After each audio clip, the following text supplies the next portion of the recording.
Hey everyone, my name's Andy, And I'm Devin. and welcome to False False Pretenses. Since Christmas is around the corner, I figured that we'd do a little Christmas story and talk about a little less known Christmas fraud from a guy named John Gluck Jr., a jazz age con man that saw the opportunity to play Santa Claus and ran with it. John Gluck Jr. was born on Christmas Day in 1878 in Westfield, New Jersey. Gluck was the oldest of 5 boys, but was the shortest and experienced, balding at an unusually young age. Even though he struggled with his appearance, Gluck was often touted as the center of attention, often changing the room's energy when he walked in. Up until Gluck was 35, he followed in his father's footsteps and ran the family customs broker business. But Gluck was hungry for fame and wanted life to be much larger.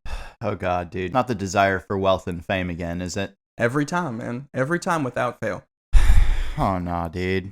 What did he do? We'll get there, but let's first set the scene. In the late 1800s and early 1900s, Christmas was more of a private holiday celebrated in the home, where most gifts exchanged were handmade to show appreciation of each other. Heading closer to 1910, Christmas became more of a public holiday where people would gather together and have celebrations, ministries, and parties. In 1912, New York City showcased the lighting of the Christmas tree in Rockefeller Center for the first time. This was the first time such a large public Christmas celebration took place in America, and as we all know, the tradition took off and continues to this day, with many other large cities following suit. Every year after 1912 saw an exponential increase in Christmas celebrations around the country. You know, dude, your Christmas knowledge is top notch. I mean, what can I say, dude? It's my favorite holiday, and my son was also born on Christmas Day. I hope that he doesn't follow in the footsteps of his birthday twin. I'll tell you, he better not.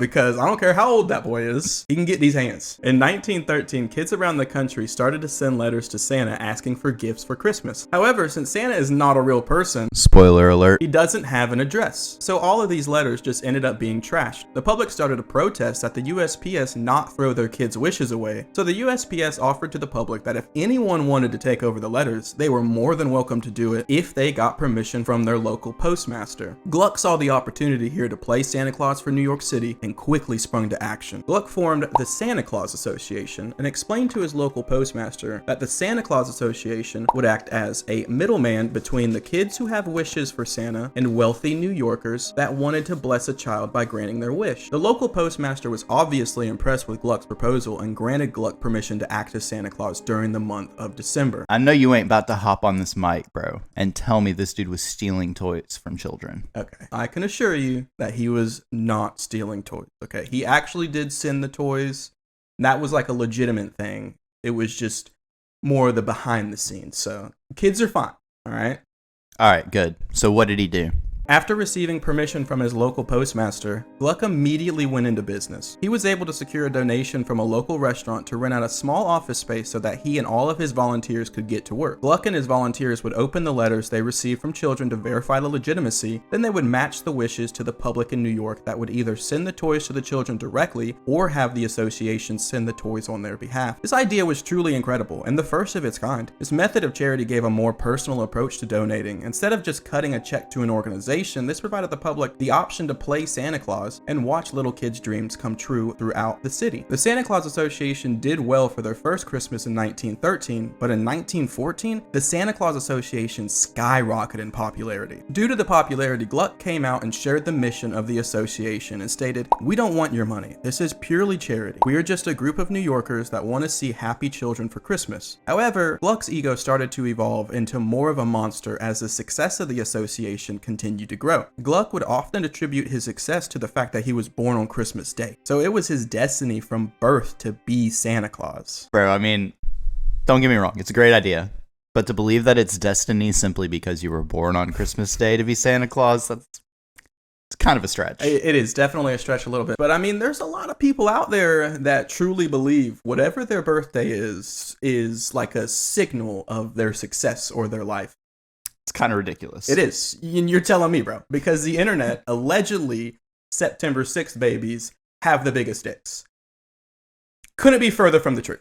Can't believe you just said that. But how did Gluck screw up this opportunity? In direct contradiction to what Gluck stated previously to the public about not wanting money, he would often request donations for postage and other administrative costs, which isn't unusual, but just goes against what he said. In 1914, the Santa Claus Association held their first charitable event, selling entry tickets for hundreds of dollars. This event sold out and supplied Gluck with more than enough capital to keep running the association for a while, especially since all of his workers were volunteers. However, just days after this sold-out event, Gluck would request additional capital for postage. Next, Gluck started to sell letter seals that kids could stamp their Santa letters with. He also started selling Christmas annuals, which was just a catalog of all the volunteers working and helping. Not only would they sell these annuals for about $0.25 a pop, but they would also sell advertising space in the catalog. These tiny money grabs here and there really started to snowball to the point of the Santa Claus Association having almost 100 different ways to generate capital. So more and more money was coming in, and a lot more questions about where the money was actually going. On Christmas in 1915, Gluck announced his biggest plan yet. He was going to construct a massive building directly in the middle of Manhattan. The building would be solid white marble, and the front would have an arched portal 20 feet deep.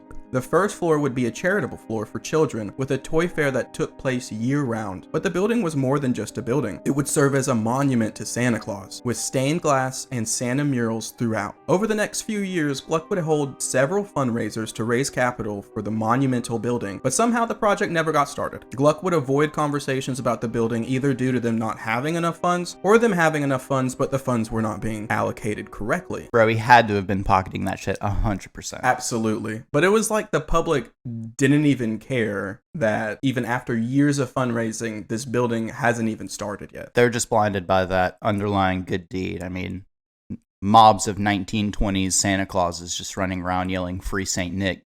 You know, that's actually what happened. For real? No, there was no prosecution, no investigation, nothing. It was just brushed under the rug somehow. If you wanted to commit fraud, it would have been best to do it in the 20s. Facts. 1920s. A lot of people want to travel back in time and say, I want to place bets. No, I want to commit fraud. Once the Santa Claus Association got up and running on its own, Gluck would venture out to new charity opportunities, such as an attempt to create a rival to the Boys and Girls Club. However, these charities never gained popularity like the Santa Claus Association, and every attempt he made at starting a new organization was shut down due to fraud. But yet, Gluck never faced any charges due to the frauds, and the Santa Claus Association somehow stayed on top of all of these frauds. For the next 15 years, the Santa Claus Association became a New York institution, but in 1927, Gluck's perfect scheme started to unravel. Instead of asking for donations for administrative costs, Gluck started to send letters to the public where he would explicitly ask if they could cut a check and send it to the Santa Claus Association. Gluck would send these letters year-round, defying USPS's permission to only conduct business in the month of December. This new aggressive tactic gained the attention of a bureaucrat named Bird Kohler, who just so happened to be the Public Welfare Commissioner of New York City. This led Kohler to investigate the structure, where he found that there was just one man spending the money and calling the shots: John Gluck Jr. Kohler found that there were $1,000 funds that would just disappear the next year, an increase in rent cost even though the association claimed to be rent-free, an increase in salaries for various employees even though the entire staff were volunteers. After finding this information out, Kohler quickly released his findings to the press. This pissed off Gluck tremendously, and he issued a public appeal denying any wrongdoing, but his efforts were futile. In 1928, the USPS did not send the Santa Claus Association any letters, and the association quickly died. Gluck ended up getting lucky. Even though he was disgraced in the public eye, nobody took him to court. So he ventured to Florida soon after the scandal came to light with tens of thousands of dollars that were still unaccounted for. Bro, what? You're telling me this man defrauded thousands of dollars from these people and just snowbirded on down to Florida? Yep. Didn't experience any criminal action against him or nothing. I don't know, man. I guess since he actually delivered on his promise of making kids' dreams come true for like 15 years, maybe they were like...